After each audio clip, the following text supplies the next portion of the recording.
नमस्कार। आज हम पढ़ेंगे आपकी पाठ्य पुस्तक क्षितिज भाग 2 से क्षितिज भाग 2 के गद्य खंड से एक पाठ है बाल गोविंद भगत, जिसके लेखक हैं श्री रामवृक्ष बेनीपुरी जी। एक्चुअल में ये एक रेखा चित्र है। जो रामवृक्ष बेनीपुरी जी थे, जो लेखक थे, वो एक बुजुर्ग व्यक्ति बाल गोविंद भगत के व्यक्तित्व से इतना ज्यादा प्रभावित होते हैं कि उनके ऊपर एक लेख लिखते हैं, जो कि रेखा चित्र के रूप में आपके सामने प्रस्तुत है।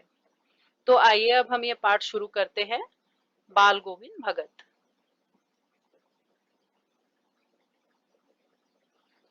बाल गोविंद भगत मंझोले कद के गोरे चिट्टे आदमी थे। 60 से ऊपर के ही होंगे। बाल पक गए थे। लंबी दाढ़ी या जटाजूट तो नहीं रखते थे, किंतु हमेशा उनका चेहरा सफेद बालों से ही जगमग किए रहता। देखिए, यहाँ पे बहुत ही सरल भाषा का प्रयोग किया गया है। इससे साफ ये जाहिर होता है कि इन पंक्तियों में जो लेखक हैं वो बाल गोविंद भगत के जो उनकी जो शारीरिक बनावट है उसका वर्णन कर रहे हैं कि जो बाल गोविंद भगत थे वो मंझोले कद, मतलब कि मध्यम आकार के गोरे चिट्टे आदमी थे। उनकी उम्र 60 से ऊपर ही थी, मतलब वो एक बुजुर्ग व्यक्ति थे। उनके बाल पक चुके थे और उनकी लंबी दाढ़ी या जटाजूट नहीं थी, लेकिन उनके चेहरे में पूरे बाल थे। मतलब वो शेव किए हुए नहीं रहते थे और वे बिल्कुल कम कपड़े पहनते थे। कपड़े बिल्कुल कम पहनते। कमर में एक लंगोटी मात्र और सिर में कबीर पंथियों की सी कनफटी टोपी। तो देखिए, अब यहाँ पे ये कहते कबीर पंथियों की सी। एक्चुअल में जो बाल गोविंद भगत थे, ये कबीर दास जी के अनुयायी थे। तो इसलिए ये उनकी एक जो टोपी आती है, जो कि कान के पास से थोड़ी सी मुड़ी हुई रहती है, उसे हम कहते हैं कनफटी टोपी। तो ये वो पहने हुए रहते थे और वस्त्र के नाम पर एक लंगोटी बस इनकी कमर में होती थी। अब जब जाड़ा आता था तो एक काली कमली ऊपर से ओढ़े रहते। मस्तक पर हमेशा चमकता हुआ रामानंदी चंदन, जो नाक के एक छोर से ही औरतों के टीके की तरह शुरू होता। गले में तुलसी की जड़ों की एक बुडौल माला बांधे रहते।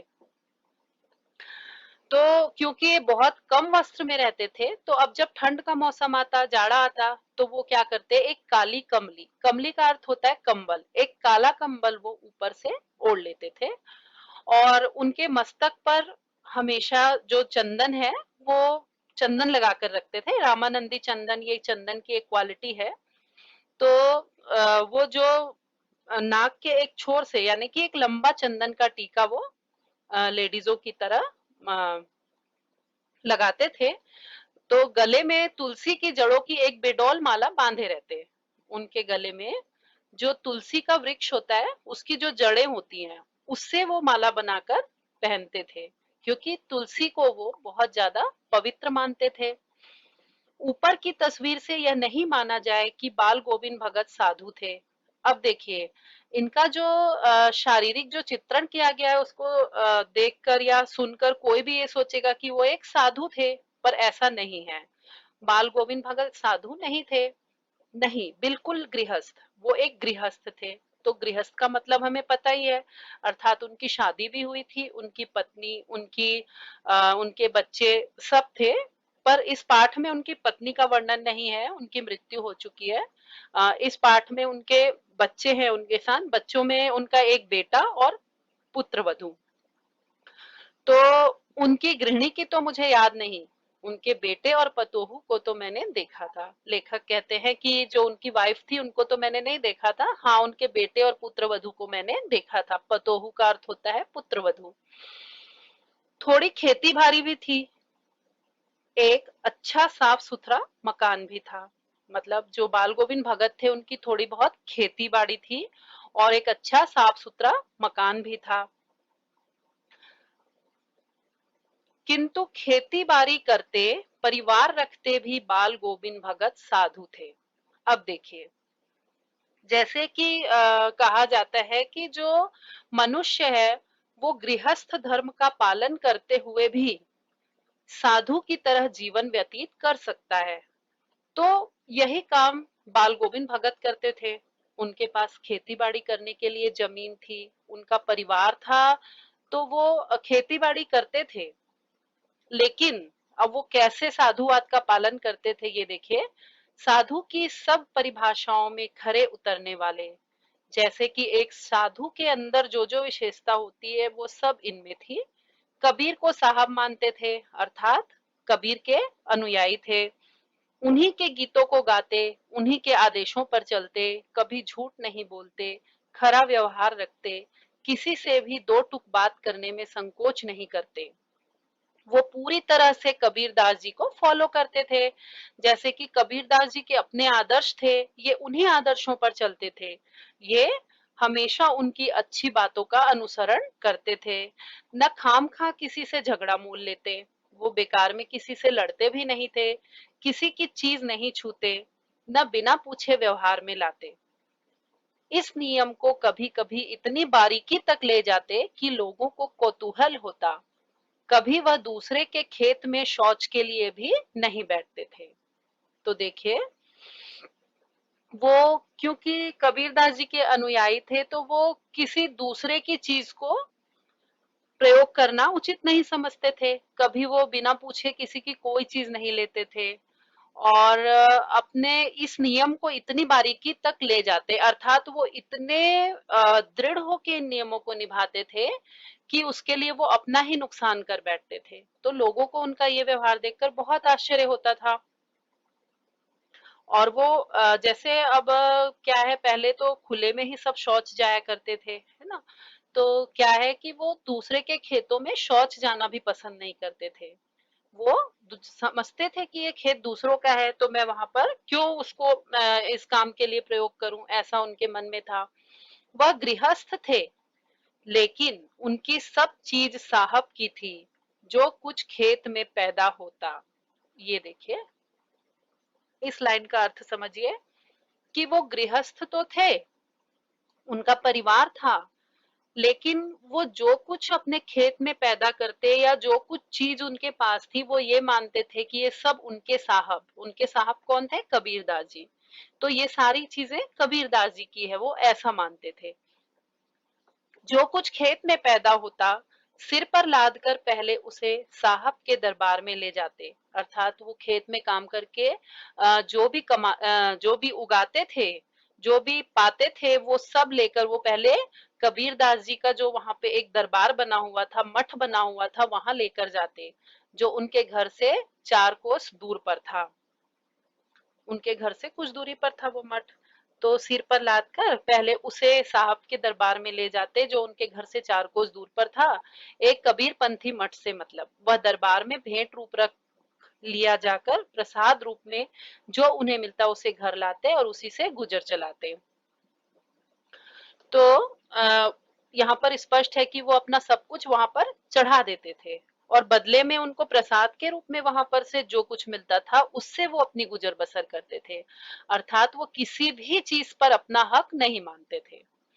तो यही उनकी जो विशेषताएं थी, जो कि लेखक को उन्होंने अपने आप पर एक लेख लिखने के लिए मजबूर किया। ये सब बातें कहाँ होती हैं एक कॉमन मैन में, इंसान पहले खुद अपने बारे में सोचता है, परंतु ये बाल गोविंद भगत जी जो थे वो ऐसे नहीं थे। इन सब के ऊपर मैं तो मुग्ध था उनके मधुर गान पर, जो सदा सर्वदा ही सुनने को मिलते। कबीर के वे सीधे साधे पद जो उनके कंठ से निकलकर सजीव उठते। लेखक कहते हैं, ये सब विशेषताएं तो उनमें थी ही, परंतु इन सब के अलावा मैं उनके मीठे गाने पर मोहित था। अर्थात वो इतना मीठा गाते थे। वो कबीरदास जी के दोहे, कबीरदास जी के पदों को इतनी मीठी तान में गाते थे कि लेखक उनसे मुग्ध हुए बिना नहीं रहते थे, वो मोहित हो जाते थे। आषाढ़ की रिमझिम है, समूचा गांव खेतों में उतर पड़ा है। कहीं हल चल रहे हैं, कहीं रोपनी हो रही है। धान के पानी भरे खेतों में बच्चे उछल रहे हैं। अब देखिए, आषाढ़, आषाढ़ क्या है, हिंदी का एक महीना है। तो अब आगे जो इस चैप्टर में हम पढ़ेंगे वो हर मौसम के बारे में थोड़ा थोड़ा लेखक ने वर्णन किया है कि हर मौसम में उनकी दिनचर्या कैसी होती थी। तो यहाँ पे आषाढ़ का मौसम है। तो आषाढ़ में क्या होता है, हल्की बारिश होती है, रिमझिम हो रही है। इस समय जो गांव के लोग होते हैं वो अपने खेतों में मिट्टी में जो खेतों में पानी भरा होता है उस मिट्टी में उतरकर पैरों तक वो उतरते हैं और रोपनी रोपनी मतलब धान बोना, उसे हम रोपनी कहते हैं। तो धान बोते हैं, तो वो धान की बुआई करते हैं। तो जब लोग उतरते थे तो धान के पानी भरी खेतों में बच्चे बच्चे उछल रहे हैं। तो यहाँ पर लेखक ने वर्णन किया है कि वहां पर बच्चे भी अपने जो माता पिता के साथ, माता पिता तो उनके काम कर रहे हैं और वो खेल में लगे हुए हैं। औरतें कलेवा लेकर मेड़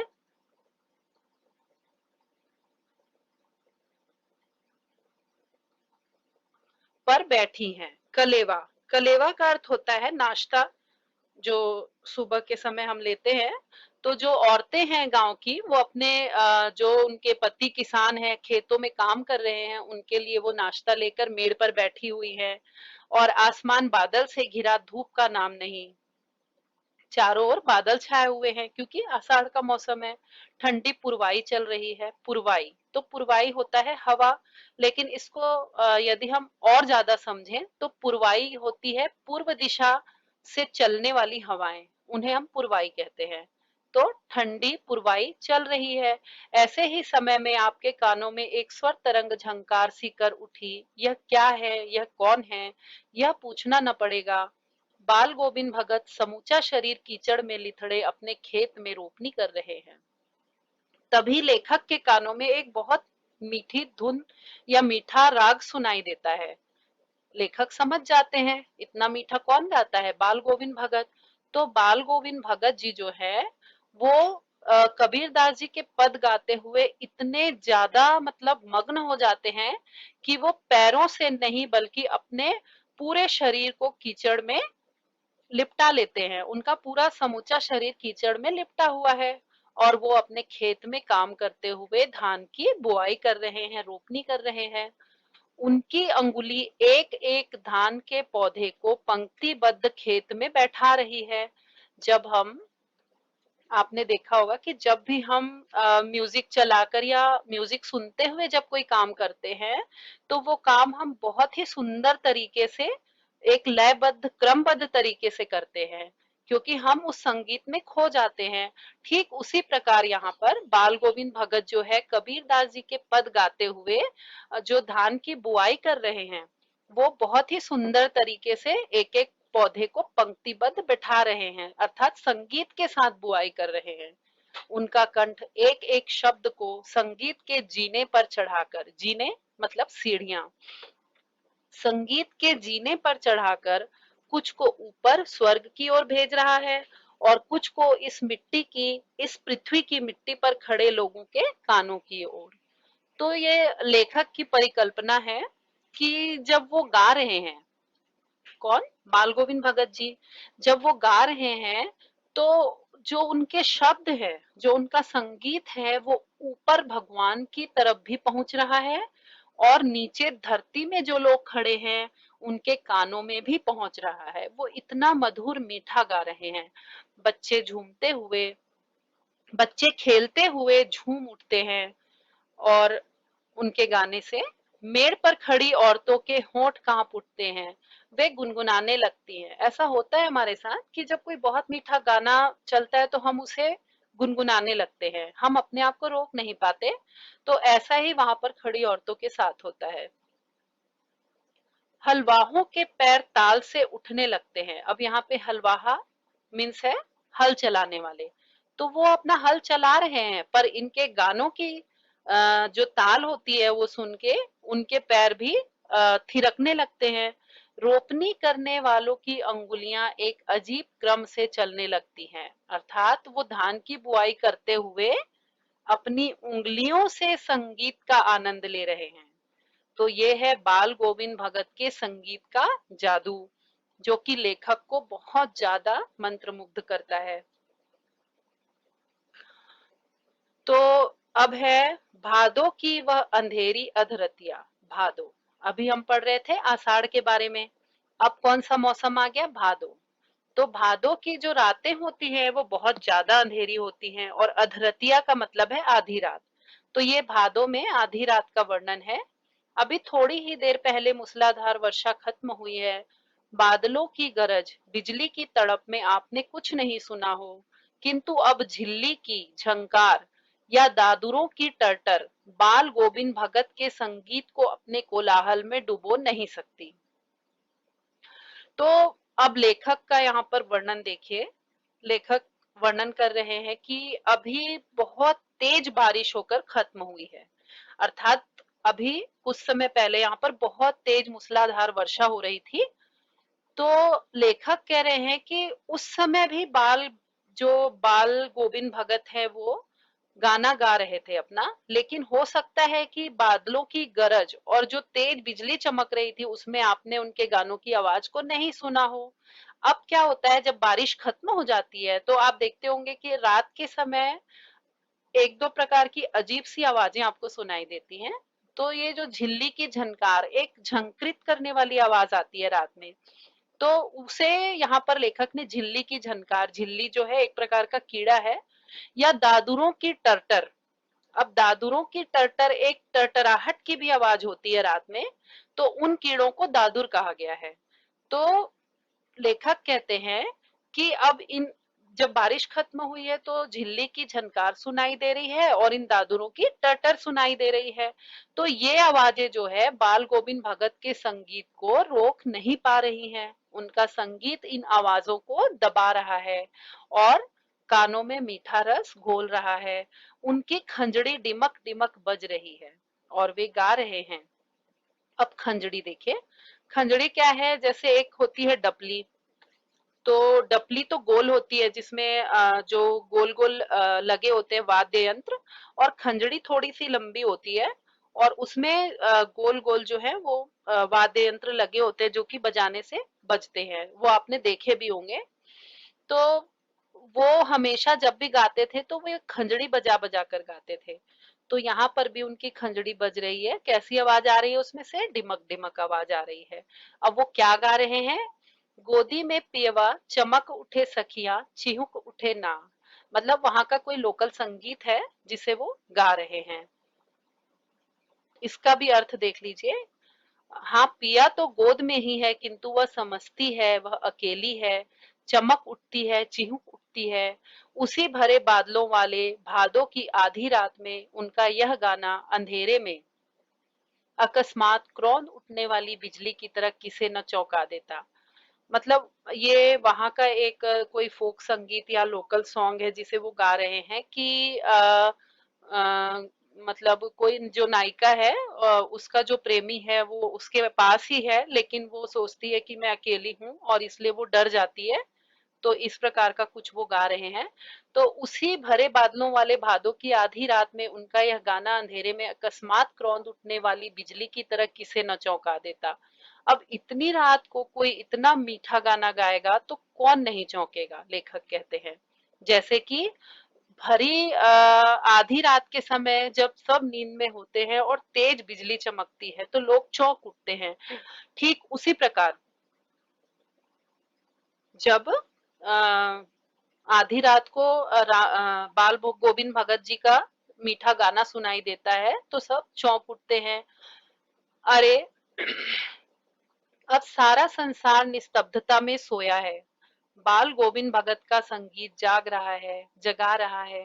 तेरी गठरी में लागा चोर मुसाफिर जाग जरा। मतलब इसका अर्थ यही है कि सब सो रहे हैं और ये अपने संगीत की मिठास में खोए हुए हैं। कार्तिक आया नहीं कि बाल गोविंद भगत की प्रभातियां शुरू हुई। देखिए अब आ गया कौन सा मंथ? कार्तिक का। ये कार्तिक का मंथ मतलब वही जो दीपावली आती है वो वाला मंथ है। तो इसमें क्या होता है कि जो सुबह के समय जो प्रभात फेरियां निकाली जाती है, प्रभातियां,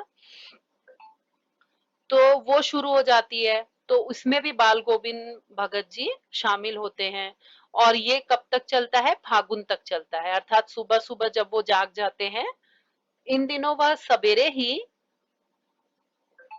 उठते, न जाने किस वक्त जगकर वो नदी स्नान को जाते, गांव से 2 मील दूर। वहां से नहा धोकर लौटते और गांव के बाहर ही पोखरे के ऊंचे भिंडे पर अपनी खंजड़ी लेकर जा बैठते और अपने गाने टेरने लगते। तो जब ये प्रभात फेरी में शामिल होते हैं तो लेखक कहते हैं कि वो इतनी जल्दी जाग जाते हैं कि उनकी जागने का समय किसी को पता ही नहीं चलता। और जाग के वो उनका जो घर होता है वहां से उनके गांव से 2 मील दूर नदी बहती है, वहां पर वो स्नान करने जाते हैं। फिर वहां से वो नहा धोकर लौटते हैं और आकर अपने जो वो खंजड़ी लेकर वो पोखर मतलब तालाब तालाब के पास एक ऊंचा टीला बना होता है, उस पर वो बैठ जाते हैं और अपनी खंजड़ी बजा बजा कर गाने लगते हैं। लेखक कहते हैं कि मैं तो शुरू से ही देर तक सोने वाला हूँ, किंतु एक दिन माघ की उस दांत किटकिटाने वाली भोर में भी उनका संगीत मुझे पोखरे पर ले गया था। तो अब यहाँ पर माघ का महीना शुरू हो चुका है।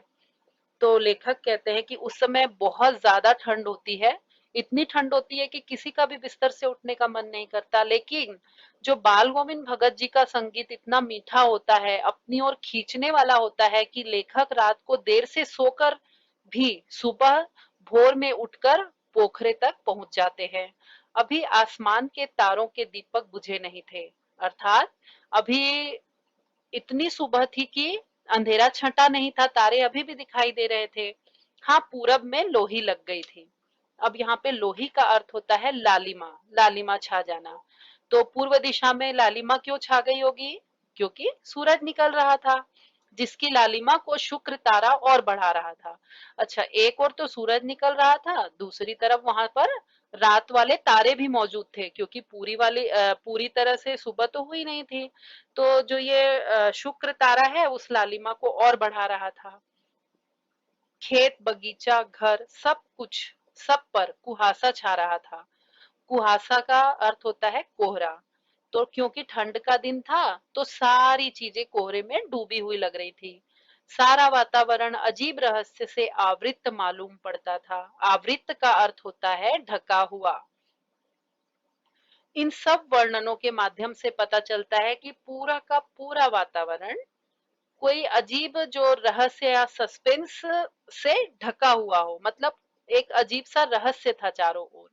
उस रहस्यमय वातावरण में एक कुश की चटाई पर पूरब मुंह काली कमली ओढ़े बाल गोविंद भगत अपनी खंजड़ी लिए बैठे थे। अब लेखक कहते हैं कि ऐसा रहस्यमय सा वातावरण बना हुआ था। तो कुश की चटाई पर, कुश होता है एक प्रकार का घास या एक प्रकार का तिनका जिसकी चटाई बनती है, शायद आपने देखी भी हो। तो जो इस चटाई पर वो किस तरफ मुंह करके, पूर्व दिशा की ओर मुंह करके अपने काले कंबल को ओढ़कर जो बाल गोविंद भगत जी थे अपनी खंजड़ी लेकर बैठे थे। उनके मुंह से शब्दों का तांता लगा था, अर्थात वो गाना गा रहे थे। उनकी अंगुलियां खंजड़ी पर लगातार चल रही थी, अर्थात वो खंजड़ी भी बजा रहे थे। गाते गाते इतने मस्त हो जाते, इतने सुरूर में आते, उत्तेजित हो उठते कि मालूम होता अब खड़े हो जाएंगे। मतलब वो इतना मगन होकर गाते थे, इतने ज्यादा वो मतलब एक्साइटेड उत्तेजित हो जाते थे कि लगता था अभी खड़े होकर वो नाचने लगेंगे। कमली तो बार बार सिर से नीचे सरक जाती। जो वो ठंड की वजह से कंबल सिर के ऊपर से ओढ़कर बैठे थे, वो मस्ती में जब वो गाते तो वो बार बार सिर से नीचे आ जाती थी। मैं जाड़े से कपकपा रहा था। लेखक कहते हैं इतनी ज्यादा ठंड थी कि मैं जाड़े से कांप रहा था, किंतु तारे की छांव में भी उनके मस्तक के श्रम बिंदु जब तक चमक ही पड़ते। लेकिन इस भरी ठंड में वो इतना ज्यादा भाव विभोर होकर गा रहे थे कि उनके माथे पर पसीने की बूंद दिखाई पड़ जाती थी। अर्थात वो इतने तल्लीन हो गए थे गाने में कि वो क्षण भर के लिए भी नहीं रुकते थे।